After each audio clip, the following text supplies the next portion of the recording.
فيديو جميل جدا جدا، فيديو القروبة الناصحة الحركة اللي شاطرة في بيتها وشاطرة في حياتها وشاطرة مع جوزها وشاطرة مع عيالها، والناس كلها بتسأل وبتتسائل عليها ازاي بتعمل ده كله وازاي النتيجة دي بتطلع من بين ايديها.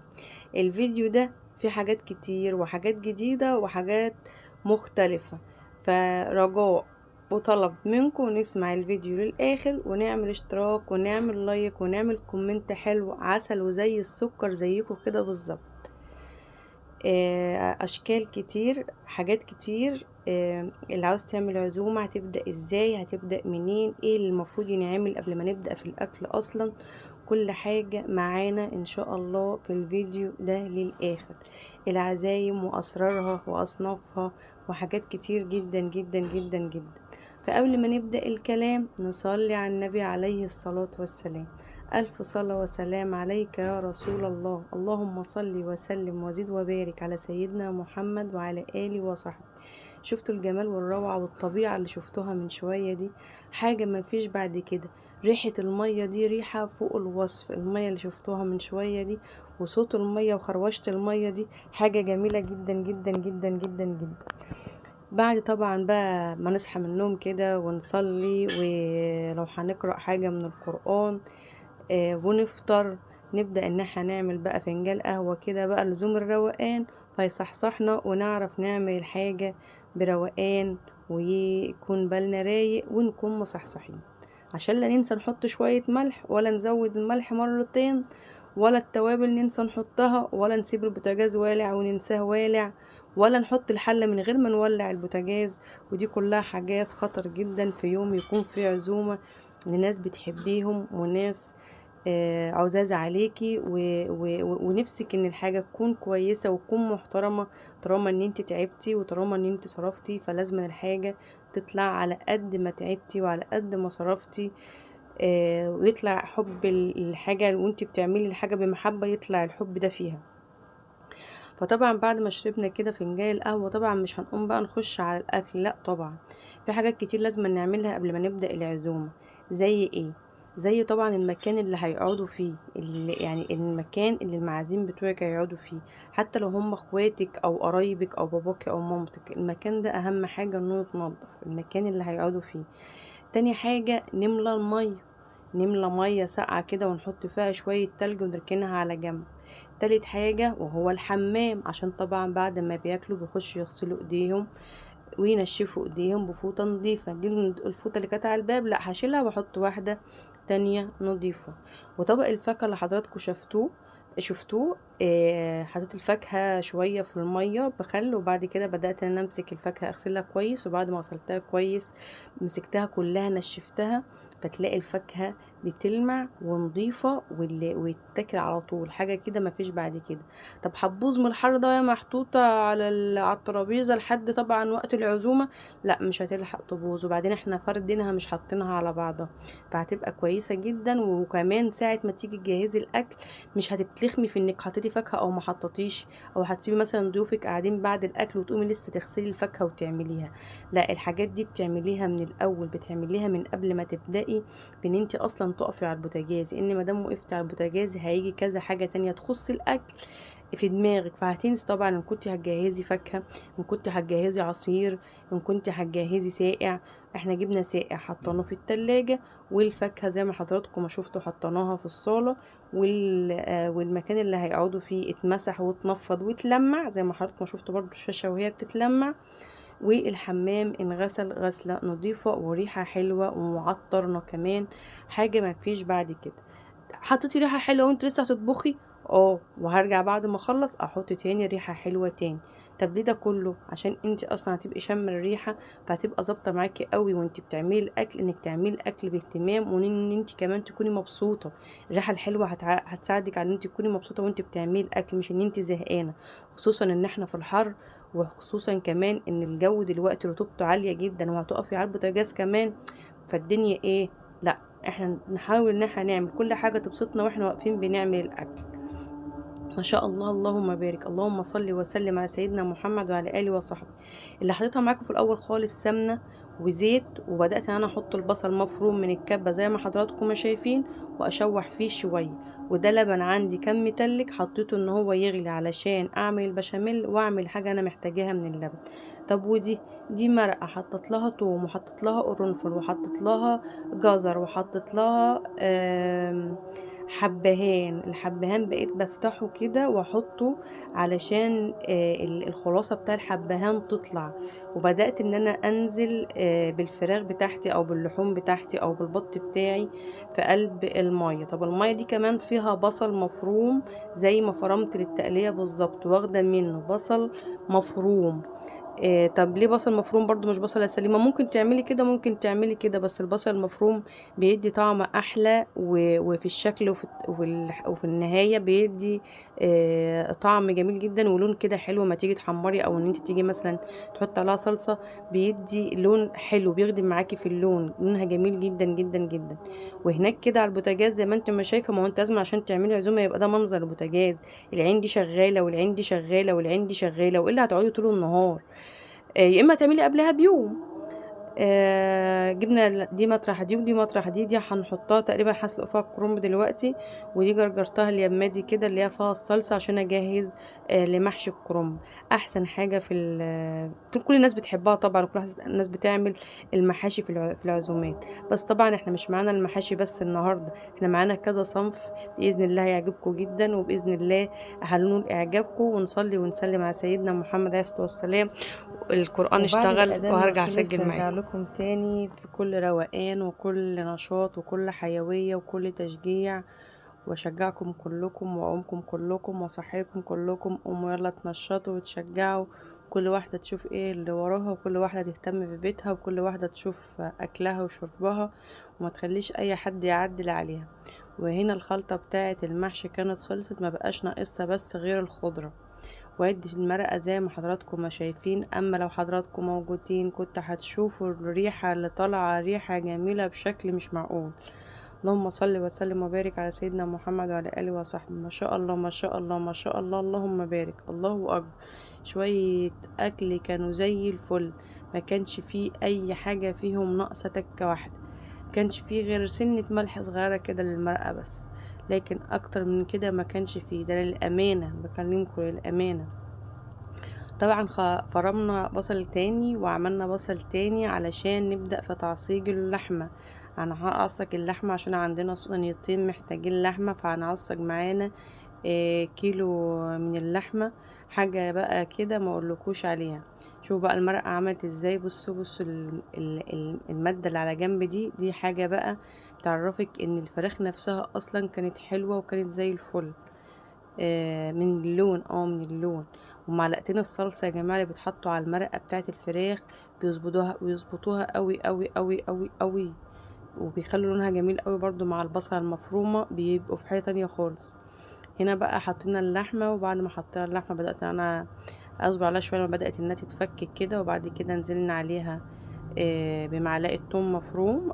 انا بدقه في الهون على فكرة مش بفرمه. واليمة التانية الكرنب زي ما حضراتكم ما شايفين كانت المية غليت، المية بتاعت الكرنب معلهاش غير شوية ملح صغيرين. بتبل اللحمة زي ما حضراتكم ما شايفين بالتوابل اللي حضراتكم محتاجينها، بس اهم حاجة في التوابل الفلفل الاسمر والكزبرة، الكزبرة الناشفة.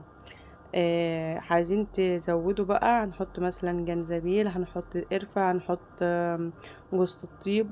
هتظبطي الدنيا، تحطي السبع بهارات وتملحيها. دلوقتي انا بملحها، اخر حاجه كنت بملحها، والكرنب اليمه التانية. طيب ازاي الايدين شغالين؟ لا هما ما شاء الله ربنا يخلي يا رب، ربنا يحفظهم ويحميهم ويخليهم لي. فبيبقى في يوم في قلق بقى وتوتر وكده، فولادي بناتي يعني بيخشوا معايا ويبداوا ان هم يجهزوا معايا علشان يعني عشان انا ما تعبش برضو، ما بيبقوا انا ببقى صعبانه عليهم يعني، فبيحاولوا ان هم يساعدوني. فبحط الكرنب ورقتين ورقتين زي ما حضراتكم ما شفتوا، اللي بتتسلق بشيلها على طول. ما نسيبش الورق لما ينهري وما نطلعهوش ني. وهنا حطيت كمان معلقتين صلصة كده للحمة المتعصجة. برضه تحفة يا جماعة والله. اعملوا كل حاجة بس زي ما حضراتكم ما شايفينها كده، كل حاجة بتحطوها هتدوكوا طعم وهتدوكوا اختلاف، بس هتبقى الحاجة رايقة جدا وطعمها زي الفل. اللون بقى اهو بدأ ان هو يبان اهو، ان بدأت انها تتعصج زي ما حضراتكم ما شايفين. ادي اللحمة معانا اهي متعصجة. يا سلام بقى ما تحطوا كمان نص معلقة شطة، يا سلام يا سلام، اوعوا تطلعوا من الفيديو. بصوا الكرنب عامل ازاي. طبعا هنبدأ بقى ان احنا نمسك الكرنب نخرعه. انا بقول لكم كده الكرنب ما خلصش، لسه هنكمل. وهنا كمان معايا اللهم صل على سيدنا محمد البشاميل. هبدأ انا اجهز البشاميل. ادي ديت سمنة مش كتير خالص. وادي كمان الدقيق قد ايه، تقريبا ربع كيلو من الدقيق، يعني مثلا كوباية كبيرة دقيق. واليمة التانية بنسلق المكرونة او بنجهز مية لسليق المكرونة. عليها زيت، المية عليها زيت وعليها ملح بس لسليق المكرونة. واليمة دي حطينا الدقيق وبدأنا نشوح في الدقيق زي ما حضراتكم ما شايفين بقى عامل ازاي البشاميل. البشاميل ده يا جماعة كان، بصوا كان عامل قلبان. والله كان معلق قوي قوي قوي مع المعازيم. كانت حاجة تحفة قوي، وكان رايق قوي قوي قوي. هو والمحشي يعني كانوا، والفراخ، لا ده كل حاجة بصراحة، لا بس هم الله اكتر على البشاميل. نبدأ بقى ان احنا ننزل كده شوية لبن بشوية لبن، من شوية لبن ونقلب وشوية لبن ونقلب. طبعا اللبن ده انا كنت غالياه معاكم في الاول اللي كان طالع متلج، وسيبناه لما فك وبدأنا ان احنا نستعمله بقى. دي بداية استعماله وهو في البشاميل. ما بنحطش اي زيادات مع البشاميل لحد لما نظبطه خالص، يعني هو اكتر من اللبن اللهم صل على سيدنا محمد مع الدقيق كده لحد الدنيا ما تظبط والقوام ينعدل. فانا جيت في الاخر حطيت شويه ميه صغيرين او مرقه لو انت عاوزه. بعد ما نظبطه ونظبط القوام نبدا بقى ان احنا نملح ونحط البهارات بتاعته ونحط دنيته ونظبط طعمه. بصوا كده كده ما شاء الله. بصوا اللهم صل وسلم على سيدنا محمد وعلى آل لا إله إلا الله. اللهم صل وسلم على سيدنا محمد وعلى آله وصحبه. ما شاء الله ما شاء الله ما شاء الله. اللهم صل اللهم بارك. حاجة كده الله أكبر عليه. والله يجربوه كده هتشوفوه. بصوا بقى حتى المضرب كمان نسيت انا استعمل المضرب. احنا كمان مستعمله المعلقه. ايوه طبعا ما تخرجوش من الفيديو، لسه في حاجات كتير، تستنوا الفيديو تسمعوه الاخر. لسه في حاجات كتير مفيدة وجميلة. وهنا بدأنا احنا شلنا طبعا البشاميل وبدأنا ان احنا نسلق المكرونة الاقلام بتاعت البشاميل او المكرونة الفرن. حاجة ان شاء الله اللهم بارك بعد ما تجربوها زي ما احنا ما عملناها هتعجبكم جدا. وطريقتها بقى وطعمها فوق الوصف، حاجة هتشرفكم يعني. طبعا المكرونة لما بنسلقها ما بنسويهاش قوي، بنسيبها تكة كده او قطمة عشان لسه هتخش الفرن تاني وتحط معاها البشاميل وتحط معاها اللحمة المفرومة المتعصجة. دي صينية بجهزها للبشاميل. كنت عملت الصينية المدورة سبتها للجلاش، وديت هعمل فيها البشاميل. السمنة لازم تكون مدهونة في جميع أركان الصينية، لازما زي ما حضراتكم ما شايفين كده. طبعا ما تنسوش اللايك والاشتراك وتعليق حلو كده من بين ايديكم. ربنا يكرمكم يا رب، وده ثواب انا بعتبره لي انا ثواب، لان اللايك والاشتراك بيساعدوني جدا وبيرفعوا من الفيديو. فطبعا هم لو رفعوا من الفيديو انا هستفاد ايه؟ فلوس؟ لا مش هستفاد فلوس، لاني انا لسه اصلا القناة عندي مش لسه فيها حاجات كتير عبال ما تتظبط وعبال ما يبقى فيها فلوس. بس يعني انتوا بتساعدوني للنجاح، يعني بتساعدوا الفيديو ان ينجح، فبتساعدوا القناة انها تنجح. لكن هي لسه بدري عليها، بس طبعا بيكو وبدعمكم. وطبعا انتوا ما تستخسروش فيا اللايك او الاشتراك. ان شاء الله باذن الله القناه هتنجح. عاوزه اقول لكم ان احنا بقالنا كتير على اليوتيوب وبقالنا كتير على النت، بس ربنا لسه ما قرطش. ان شاء الله بيكو وبدعمكم وبلايكاتكم ومتابعتكم ليا وانك تسمعوا الفيديو للاخر. ان شاء الله باذن الله القناه هتنجح ان شاء الله.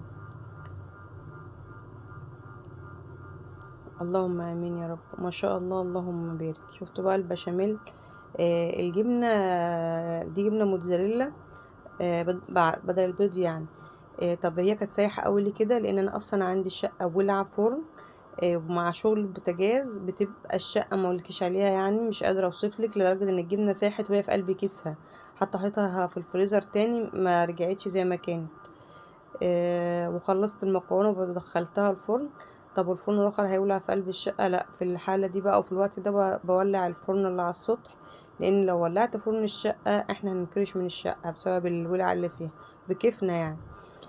ودوت معايا الجلاش. الجلاش بحط رق جلاش ورق سمنه، رق جلاش، وندهن رق سمنه او سمنه على زيت او زبده، لحد ما تحط نص مثلا الكمية اللي معاكي.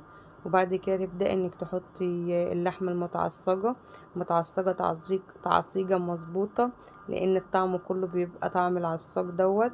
ونبدأ ان احنا نرجع تاني نحط الجلاش راق راق، وكل راق وندهن يا سمنة على زيت، يا زبدة على سمنة، يا سمنة بس اللي يريحك. الطريقة معانا النهاردة كانت سمنة بس، انا حاطة عليها سمنة بس. اللهم صل على سيدنا محمد. المادة الدهنية بتفيد جدا في انه يبقى مورق ويبقى طعمه حلو. واللي يفيد اكتر واكتر طبعا اللبن اللي بنحطه في الاخر، لما يكون طعمه حلو طعم اللبن بيدي برضو طعم حلو جدا، لكن لو اللبن طعمه مغير طبعا مش عاوزة اقول لكم على اللي بيبقى فيه. هنا بدأنا ان احنا برضو نعمل برضو رق وراق رق وراق لحد ما خلصناها. شكلها كان عامل ازاي؟ شكلها مش مظبوط، طب بس اصبروا وانتوا هتشوفوا النتيجة الاخرانية، ما يهمكوش شكلها دلوقتي. هنبدأ ان احنا نقطعها نية زي ما حضراتكم ما شايفين. دي الطريقة العادية والطريقة القديمة والطريقة اللي ما فيهاش اي ابتكار. اللهم صل على سيدنا محمد. اهم حاجة الطعم، الطعم والتشطيب، مش التشطيب اللي هو التشطيب يعني الفينش. هنا بقى معانا اللبن. اللبن دوت سادة، لا اللبن دوت عليه اللهم صل على سيدنا محمد فلفل اسمر، سن الكزبرة، ملح بس. وبعد كده نبدأ ان احنا نحط البيض. انا بصوا انا مش مع فكرة ان البيض يتحط على الوش كده، انا بحطه اهوت، بس انا مش مع الفكرة دي، انا نسيت احطه على اللبن فحطيته على الوش. انا بضرب البيض كويس كويس مع اللبن وبسقي بيه، بسقي بالبيض واللبن الرقاق الجلاش. لكن اللي انا لما نسيت انا احطه مع اللبن فاضطريت انا احطه على الوش زي ما حضراتكم ما شايفين. وبرضو دخلته اخر بقى الفرن. طبعا كانت مرحلة الفراخ ومرحلة تشطيب الفراخ. الفراخ بعد ما طلعتها من المرقة صفيتها كويس، يعني سبتها وقت معقول في المصفى، والمصفى تحت منها مثلا طبق، لحد ما تتصفى كويس جدا جدا جدا الفراخ وما يبقاش فيها اي مرقة. وبعد كده بنبدأ نعمل لها الصلصة بتاعتها عشان ندخلها الفرن. معلقتين صلصة على شوية ملح وشوية فلفل أسمر، شوية جنزبيل، كزبرة، عصرة ليمون. ونبدأ بقى كده ان احنا ندهنها ونحط عليها معلقتين اي مادة دهنية، برضو اي مادة دهنية تحبيها تحطها كده على وشها ما شاء الله اللهم بارك. وبرضو هنبدأ ان احنا ندخلها الفرن. طيب ده احنا معانا ملوخية ومعانا اللهم صل على سيدنا محمد، ومعانا لا اله الا الله، ما شاء الله لا حول ولا قوه الا بالله. بصوا الفينش عامل ازاي، ما شاء الله اللهم بارك. بصوا الجمال والطعامه بقى والشكل النهائي للحاجه عامل ازاي. بصوا الفراخ لما طلعت من الفرن، وادي الجلاش اللهم بارك ما شاء الله الله اكبر ما شاء الله اللهم بارك. وادي كمان المكرونه اللهم بارك اللهم بارك. تعالوا بقى نشوفها في التقطيع زي ما حضراتكم ما شايفين كده وهي سخنه كمان. بس الاكل كل شكر في البشاميل ده. عاوزه اقول لكم احنا كان معانا كمان ملوخيه، وكان معانا كمان الكرنب، بس هو في التصوير تقريبا حصل حاجه غلط، يعني ما لقيتهوش خالص في التصوير مع اننا مصورينه يعني. فبالهنا والشفا يا رب، ويا رب دايما تبقوا قد العزومات، وكل اللي يخش بيتكم يخرج يقولوا ان انتوا قدها وقدود، ويقولوا ان انتوا ستات بيوت محترمات نضاف، اكلكم زي الفل، ما فيش بعد كده من اللذاذة والطعم والحلاوة اللي انتوا بتعملوها في بيوتكم.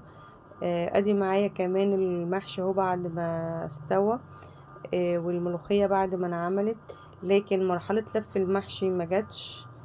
مش فاهمة ليه، ولا مرحلة طشة الملوخية برضو مش فاهمة ليه.